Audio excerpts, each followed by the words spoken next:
The room fell silent as Justice William Alsup smirked, the corners of his mouth twisting into the kind of grin that didn't just dismiss an argument, it dismissed a person. It wasn't the smile of humor or warmth or patience. No, it was the grin of a man who had seen this scene before and believed he already knew how it would end. A grin meant to cut down, not to lift up. A grin meant to say, "You don't matter here." Across the chamber, Representative Jasmine Crockett locked eyes with him. Her gaze didn't flinch. It didn't dart away. It didn't shrink beneath the weight of his robes, his stature, or his power. No, her eyes burned with something stronger, resolve. Where his smirk mocked, her stare promised. And in that instant, the stage was set, not for a polite exchange of ideas, but for a duel. Every person watching could feel it. The interns whispering in the back. The journalists scribbling furiously, waiting for the perfect quote. The staffers leaning forward in their seats, sensing that this was no ordinary clash. Even the cameras, unblinking and merciless, seemed to know they had found the moment that would define the day. Alsup leaned back ever so slightly, as if he were already bored. That tilt of the head, that smug calm, it was the arrogance of a man convinced his authority was unshakable.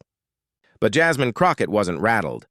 She had spent her life fighting dismissive looks, cutting remarks, and the weight of systems designed to silence voices like hers. She had not come this far to bow before a smirk. And so, in the stillness of that chamber, the air began to change. The audience didn't just see a congresswoman staring down a judge. They saw something older, deeper. They saw David glaring at Goliath, truth staring into the hollow eyes of arrogance. They saw a woman who carried not just her own pride, but the pride of every person who had ever been told to sit down, to be quiet, to know their place. The smirk lingered for a second too long, and that second was all Jasmine needed.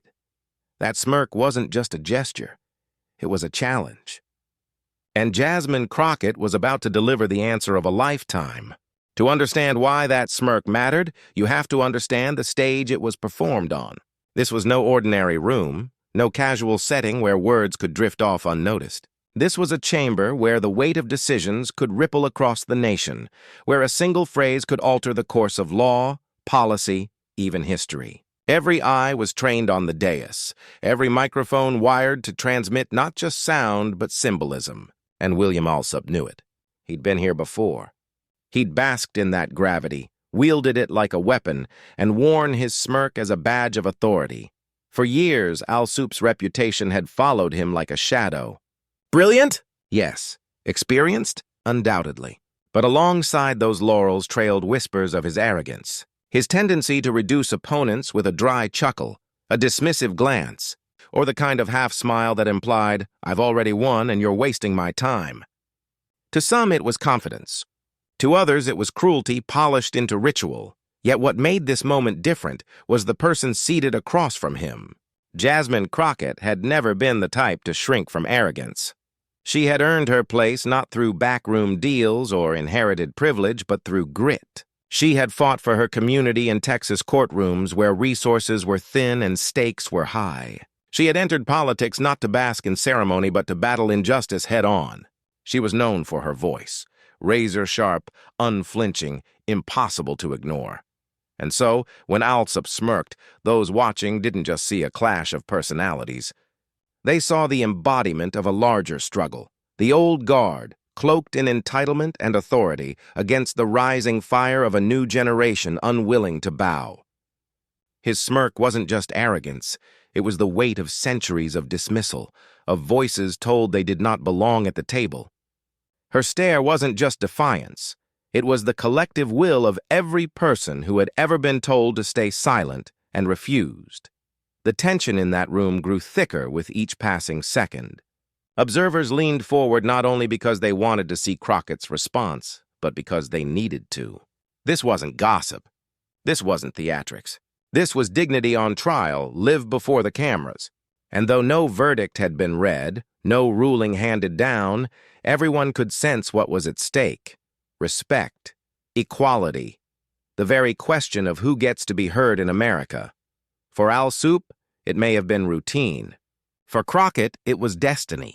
She knew what his smirk meant, but she also knew that every smirk has a weakness. It assumes the story has already been written. What Alsup didn't realize was that she was about to pick up the pen herself, because this wasn't going to end in a quiet retreat or a polite rebuttal. The clash ahead was poised to reverberate far beyond those four walls. It would surge through television screens, explode across social media, and echo in the hearts of those who saw themselves in her fire. This was not just a confrontation. It was the spark of something larger. And if William Alsup thought this would end with a smirk, he underestimated just how sharp Jasmine Crockett's tongue and mind truly were. William Alsup had built a career out of commanding the room before a single word left his lips. To many in the legal world, he was a man to be respected, an institution in his own right. He had sat on the bench for decades, presiding over cases that shaped the future of technology, immigration, and corporate power. His reputation was carved into the marble halls of justice, sharp-witted, no-nonsense, efficient. But beneath the respect lay another reputation, whispered in hallways and murmured in frustrated tones, arrogance. It wasn't just his rulings that left an imprint. It was the way he carried himself. His posture in hearings was almost theatrical, leaning back as though every argument before him were merely a performance, and he, the critic, waiting for the curtain to fall. He would tilt his head, squint slightly, and then let out that infamous smirk. To the untrained eye, it might have looked like amusement. To those who stood in the crosshairs, it was a dismissal, a signal that whatever passion you had poured into your case, whatever truth you believed you were defending, it had already been reduced to a footnote in his mind. He had grown accustomed to being the smartest man in the room, or at least believing himself to be. He wielded intellect like a blade, cutting apart arguments with surgical precision, but often with no regard for the dignity of the person making them. Lawyers, activists, even colleagues had felt the sting of his casual condescension. It was not enough for him to win. He had to win while reminding you how small you were in comparison. There were moments in his career that revealed the contradictions within him. On paper, he had defended certain progressive ideals, ruling in favor of immigrant protections at times, curbing the overreach of powerful corporations at others. Yet in those same moments, he managed to drain the victory of warmth. Even when his rulings aligned with justice, his demeanor made it clear.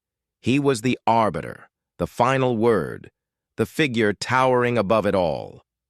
His cold smile seemed to say, "Don't thank me. I still don't think you belong here."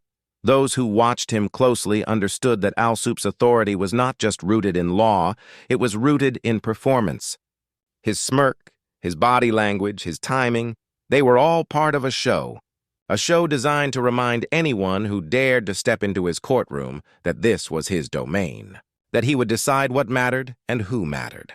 And once he had made that determination, no protest, no plea, no righteous fury could shift him.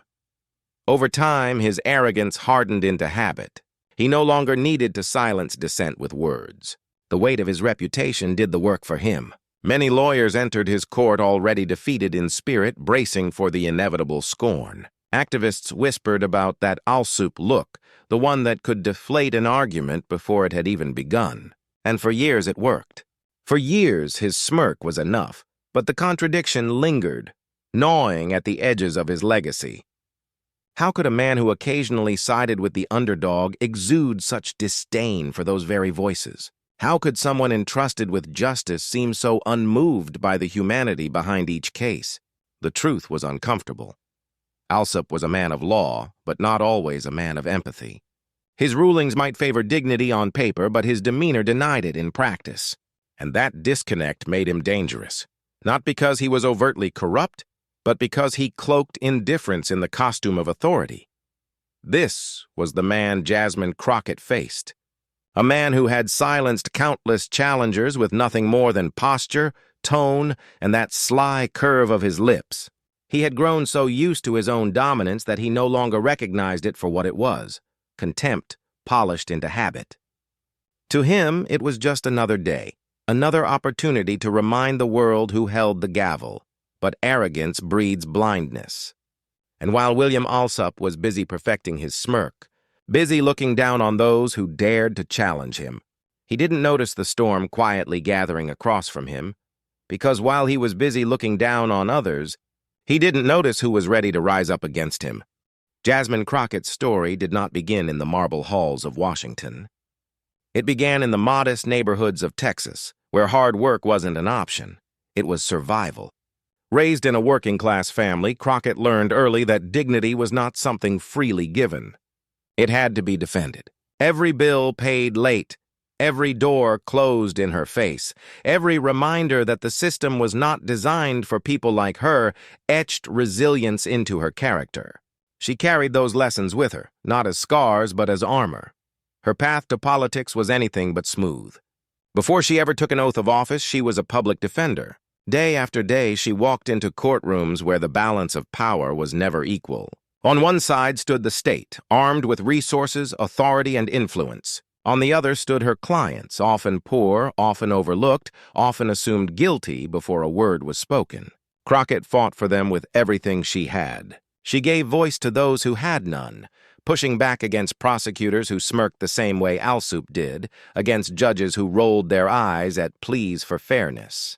Every time she won a case, it wasn't just a victory in law. It was proof that dignity could still triumph in places designed to strip it away. But the courtroom was only the beginning. Crockett's fire could not be contained within four walls. She ran for office not because she sought power, but because she was tired of watching communities like hers be silenced. She entered the political arena with no illusions. She knew it was brutal. She knew the knives were sharp. Yet she also knew that her voice was sharper. Her words carried not just intellect, but authenticity, the kind of raw truth that couldn't be faked, the kind that made both allies and enemies take notice. In Texas, where politics often tilts against those who challenge the status quo, Crockett made her presence felt. She stood firm in legislative battles, unafraid to clash with colleagues who underestimated her. While others calculated their moves for career survival, she spoke from the gut. That authenticity earned her both admirers and detractors, but it never left anyone indifferent. And slowly, her reputation grew. Jasmine Crockett, the fighter. Jasmine Crockett, the one who didn't back down. Jasmine Crockett, the woman whose sharp wit could cut through the thickest hypocrisy. What set her apart was not just her sharpness, but her connection to the people she served. She never forgot where she came from. When she spoke about poverty, she wasn't citing statistics, she was remembering faces. When she spoke about injustice, she wasn't reciting theory. She was recounting battles she had fought and scars she had earned. That authenticity, that fire, made her dangerous to those who thrived on arrogance. Because arrogance withers in the face of truth spoken with passion. And yet, Crockett's journey was not without its bruises. She had been underestimated countless times. She had been mocked, interrupted, told to sit down, told to wait her turn. But each insult only fueled her resolve. She learned to wield her identity not as a burden, but as a weapon. She understood that every time someone dismissed her, they dismissed the millions who shared her story. That responsibility weighed heavily, but it also propelled her forward. By the time she arrived on the national stage, Crockett was no stranger to condescension. She had stared it down in local courts, in state houses, in political debates where her opponents tried to twist her words. She had faced the smirks, the chuckles, the folded arms that said you don't belong here. And every time she had answered with fire, refusing to shrink, refusing to yield. That reputation followed her into every room. Colleagues who supported her admired her fearlessness. Opponents who despised her still respected her ability to dismantle arguments with precision. She had become, in her own right, a symbol, not just of resistance, but of possibility. For those who watched her rise, she wasn't just another politician. She was proof that someone with grit, with authenticity, with roots in the working class could stand tall in the halls of power. This was the woman who sat across from William Alsup, a woman whose very presence disrupted his assumptions. He saw another challenger to be silenced with the smirk, but what he didn't see was the weight she carried into that room, the struggles of her community, the battles she had fought, the scars she had turned into steel. He didn't see that every moment of her life had been preparing her for encounters exactly like this, because Jasmine Crockett was not intimidated by arrogance. She was forged by it. She had stared down dismissive judges before. She had been told she was too loud, too sharp, too much.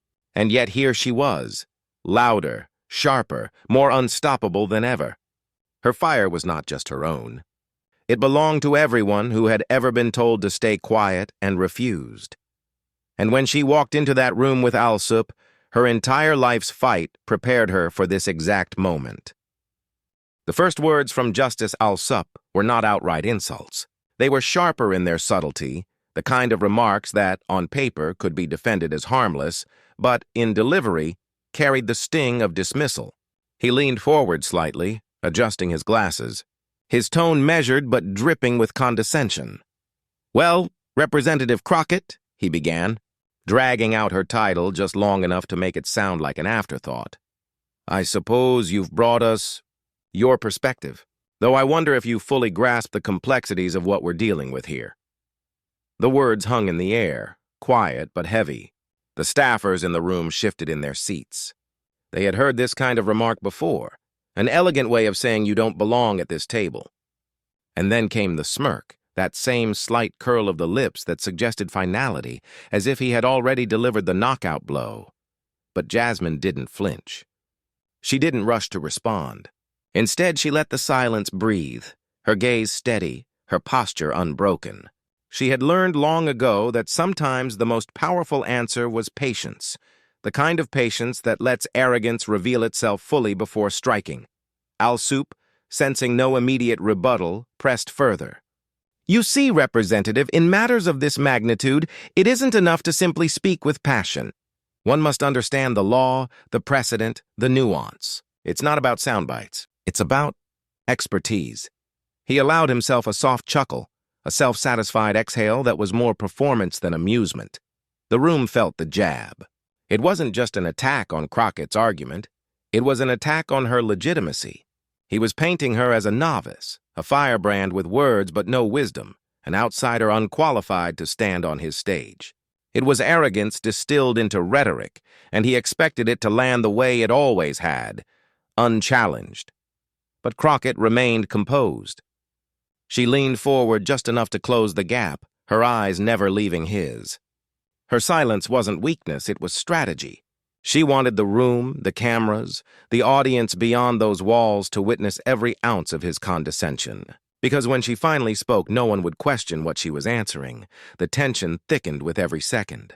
Journalists' pens scratched furiously against their notepads, staffers whispered behind cupped hands, and the cameras zoomed in, capturing every twitch of Alsup's lips, every flicker in Crockett's eyes. Viewers would later describe the moment as unbearable, like watching two storm clouds collide, waiting for the first bolt of lightning. Alsup tried again, this time with a sharper edge. "Now I admire your enthusiasm, truly. But in the end, enthusiasm does not sway the law. It does not rewrite precedent. Passion makes for headlines, Representative, but it doesn't make for policy." Another smirk. Another chuckle. Another reminder that he believed this was his stage. And still, Crockett waited. She let him stack his words higher and higher, brick upon brick of arrogance, until the wall was towering, unsustainable, ready to topple with one precise strike. Her expression never wavered, calm, focused, almost serene. The observers leaned closer, sensing the moment nearing. Crockett's silence had become its own weapon, amplifying Alsup's arrogance, making each condescending phrase echo louder in the chamber. He was so sure he was in control, so certain his smirk had already written the ending. But those who knew her best could see it. The faintest shift in her posture, the slow inhale, the steadying of her hands on the desk. She wasn't retreating, she was loading. And though Alsup basked in his own performance, oblivious to the shift, the audience could feel it. Something was coming. The stillness in the air wasn't weakness, it was the warning calm before the storm. But Alsup's smirk had lit a fuse. And it was only seconds away from exploding. Jasmine Crockett let the silence hang for just a beat longer, long enough for Alsup's smirk to settle into the minds of everyone watching. Then she leaned forward, her voice calm but cutting, the kind of tone that carried not just through the chamber but through every microphone, every recording device, every waiting headline. "Justice Alsup," she began, deliberately slow, savoring the weight of his title. "You keep speaking as though passion and expertise are strangers, as though one can't exist alongside the other. But let me remind you, passion is why laws are written in the first place. And expertise without passion? That's just arrogance dressed up in a robe." The chamber stirred. A ripple moved through the rows of staffers and journalists. Pens froze mid-stroke. A few muffled gasps broke the still air. Crockett's words had sliced straight into the heart of Alsup's performance, exposing what everyone had sensed but no one had dared to say aloud. She didn't stop there. "You talk about precedent as though it's scripture, untouchable and holy. But every precedent was once a challenge to the status quo. Every law you cite so reverently was born because someone, somewhere, refused to accept that things had to stay the way they were. Passion made precedent. And if you're too busy smirking to see that, then maybe it's not my understanding that's in question, it's yours." Alsup's smirk faltered, just slightly, but it was enough for the cameras to catch it. Enough for those in the room to notice the shift. The man who always seemed untouchable, always seemed a step ahead, suddenly looked unsettled. Crockett pressed on, her words gathering force, each sentence a blow aimed not just at Alsup, but at the arrogance he embodied. "You say passion makes headlines, not policy. But headlines shape public will, and public will shapes the laws you so proudly defend.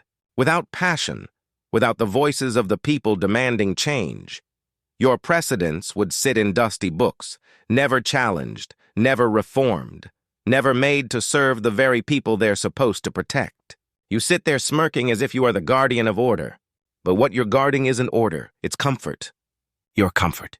Your sense of superiority." A low murmur swelled in the chamber. Staffers exchanged glances. Some nodded almost involuntarily. Journalists were already drafting their leadies in their heads. Crockett strikes back, the smirk that died. Crockett leaned in further, her voice tightening, her cadence quickening, turning her words into a rhythm that felt more like a cross-examination than a rebuttal. "You've spent years cutting people down with your condescension, silencing voices with your expressions, not even your rulings. That smirk. It's not clever, it's not wise, it's not intimidating. It's lazy. It's a shortcut. Because it's easier to smirk than to grapple with the reality that this country is changing. That people who look like me, people who sound like me, people who come from where I come from, are not waiting for your permission to speak anymore. We're here, and no smirk in the world can erase that." Gasps turned into scattered applause before being hushed by protocol. A staffer in the back mouthed "wow" to a colleague. A young reporter's eyes widened as she typed furiously, already imagining the viral headline, "Crockett to Alsup, your smirk can't stop change." And then came the line that would be replayed over and over again on cable news, TikTok, and Twitter feeds. Crockett's voice dropped lower, slower, forcing every person in the room to lean in. "You can dismiss my words. You can dismiss my presence. But what you cannot dismiss, what you will never dismiss, is the people who put me here. Because when I speak, I don't speak alone. I speak with the voices of millions behind me. And when you smirk at me, Justice Alsup, you're not smirking at me. You're smirking at them. And they see you." The silence that followed was electric. Alsup's smirk was gone, replaced by the strained composure of a man who realized the ground beneath him was shifting. His eyes darted, his lips tightened, but the confidence had cracked. For the first time in that chamber, it was clear. The imbalance of power had tilted. Crockett didn't gloat. She didn't need to. She let her words hang, heavy and undeniable. The audience filled the space for her. The sound of pens scratching faster, the rustle of movement as staffers whispered to one another, the imagined buzz of phones lighting up across the country as snippets of her takedown began to spread. On Twitter, the captions would write themselves, "Passion made precedent. Your smirk is lazy. We're here, and no smirk in the world can erase that." TikToks would pair her words with slow zooms on Alsup's fading grin. Memes would split-screen the smirk before and after. Hashtags would trend. Chuck smirk silenced. Chuck Crockett clapback. Justice served. But inside the chamber, all that mattered was the look on Alsup's face. A man so used to dominance, so used to his own gravitas carrying the day, was suddenly bare. His smirk, once his shield, had been shattered. And standing across from him was Jasmine Crockett, steady, unwavering, radiating the kind of confidence that doesn't come from power granted, but from power earned. She took a final breath, letting the room absorb the moment, and then added one more line, softer but sharper than anything before. History doesn't remember the smirk, Justice. It remembers the stand. That was it. The knockout blow. The room exhaled all at once, as if it had been holding its breath. Crockett leaned back, her face calm, her fire carefully banked, leaving Alsup to sit in the silence he had once wielded as his weapon. And as the echo of her words rippled through the chamber, the shock waves had only just begun. The clip hit the internet before the chamber had even cleared. A staffer leaked the moment to a reporter. The reporter tweeted it with a knowing caption, and within minutes it was everywhere. The freeze frame told the whole story. Alsup's smirk on one side, Crockett's unflinching stare on the other. And then the comeback, her voice sharp, her words ringing, the smirk dissolving in real time. Hashtags lit up like wildfire. Smirk silence trended first, followed by Wash Crockett clapback and justice served. Memes flooded Twitter, side-by-side shots of Alsup's smug grin labeled before and his stunned face labeled after. TikToks said her words. History doesn't remember the smirk. It remembers the stand. To swelling background music. Instagram feeds filled with reels, captions blazing with fire emojis, and the words, "She said," what we've all been thinking. Cable news picked it up almost instantly. On one network, pundits replayed the exchange 5 times in 5 minutes, slow-motioning Alsup's fading smirk like it was a boxing knockdown. Another channel ran it with a chyron. Crockett lands the line of the year. Even late-night hosts couldn't resist. Within hours, monologues were rewritten to include the smirk that didn't survive. But the most powerful reaction didn't come from polished studios. It came from ordinary people, holding up their phones, recording shaky videos in kitchens and cars. A Latina mother in California. "I've seen that smirk my whole life. Bosses, teachers, cops, it's the same smirk that says you don't belong." Jasmine Crockett shut it down for all of us. A young black student in Atlanta. That was bigger than politics. That was history in the making. An immigrant cab driver in New York. Finally, someone looked arrogance in the eye and didn't blink. Celebrities weighed in, too. A Grammy-winning singer tweeted, "Justice Alsup just met his match. Jasmine Crockett is a queen." A beloved actor posted the clip with the caption, "Play it again, louder this time." Retweets from politicians added fuel. A senator from Massachusetts declared, "This is what leadership looks like." A congresswoman from Michigan wrote simply, "The smirk became a cultural artifact, a symbol of every sneer, every patronizing grin, every dismissal people had endured, and Crockett's comeback became the anthem that answered it." Across the country, workplaces buzzed with conversations. "Did you see it? Did you hear her line about passion and precedent? That smirk is every boss I ever had." In classrooms, professors replayed the clip as an example of rhetorical power. In community centers, activists cheered, feeling seen and heard in a way they hadn't in years. Even teenagers, who rarely cared about congressional hearings, remixed the moment into memes that spread faster than any political speech in recent memory. And through it all, Alsup's name became shorthand, not for power, but for arrogance undone. His smirk, once a tool of dismissal, was now immortalized as a meme of defeat. The authority he had wielded through posture and presence was stripped away in less than a minute by the precision of Crockett's tongue. For Crockett, it wasn't just validation, it was vindication. Years of being underestimated, dismissed, interrupted, told to wait her turn, this was the payoff. The people who had lifted her up, who had seen themselves in her fire, now watched her claim a cultural moment that transcended politics. And yet beneath the applause, beneath the laughter at Alsup's expense, something deeper was moving. The smirk had been more than a facial expression. It was a symbol of an entire way of wielding power. And Crockett's dismantling of it had opened a crack in that wall, a space where others began to imagine new possibilities. But beneath the laughter and applause, something deeper had shifted in the national conversation. In the quiet that followed the viral storm, One truth rose above the noise. Jasmine Crockett had not simply silenced a smirk. She had reframed what dignity looks like in the face of arrogance. Her words had done more than check a man in a chamber. They had echoed with every person who had ever been dismissed, belittled, or told their passion wasn't enough. She reminded America that dignity is not weakness. It is not passive. Dignity is the quiet strength that meets arrogance head-on without stooping to its level. When Alsup leaned on precedent and elitism, Crockett leaned on authenticity and truth. And in that contrast, the lesson was unmistakable. Authority without respect is hollow. Power without humility is fragile. Her rebuttal had shown that authenticity, rooted in lived experience, in struggle, in sacrifice, will always outlast the performance of superiority.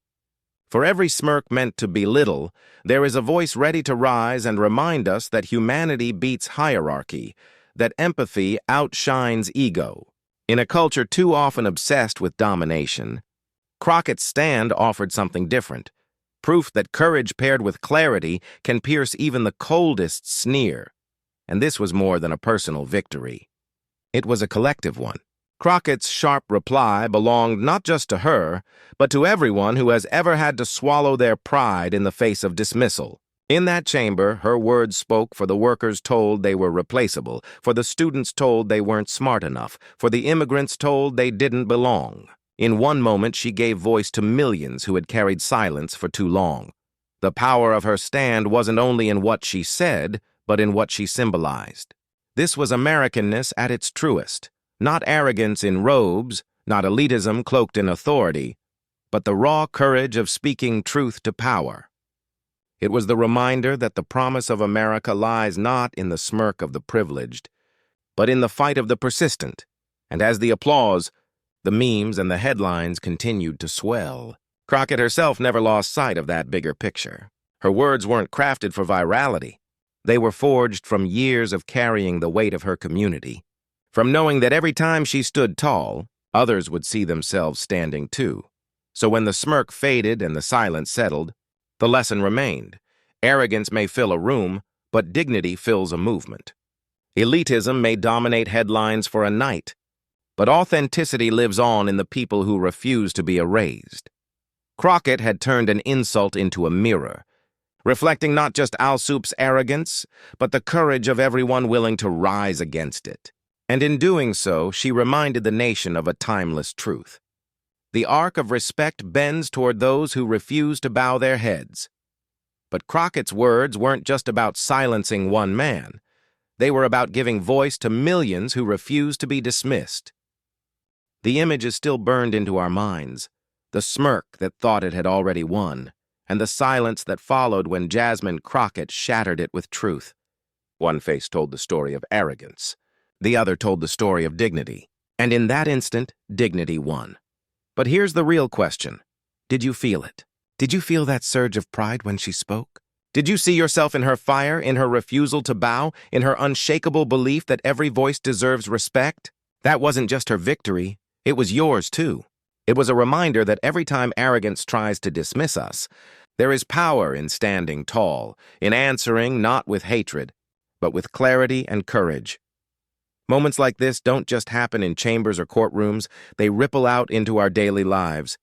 They remind us that when we demand respect, when we refuse to be silenced, we are part of something bigger than ourselves. That's what Crockett showed us, that arrogance can be dismantled and dignity can set the tone for the future. And now, it's on us to carry that fire forward. If you believe in that fight, if you believe in answering smirks with strength, if you believe in lifting voices instead of silencing them, then this is your movement. 2. Subscribe, share this story, and join a community that refuses to let arrogance have the last word. Together, we can make sure this wasn't just a viral moment. It was the spark of something greater, because the smirk may have faded, but the fire it ignited, that belongs to all of us.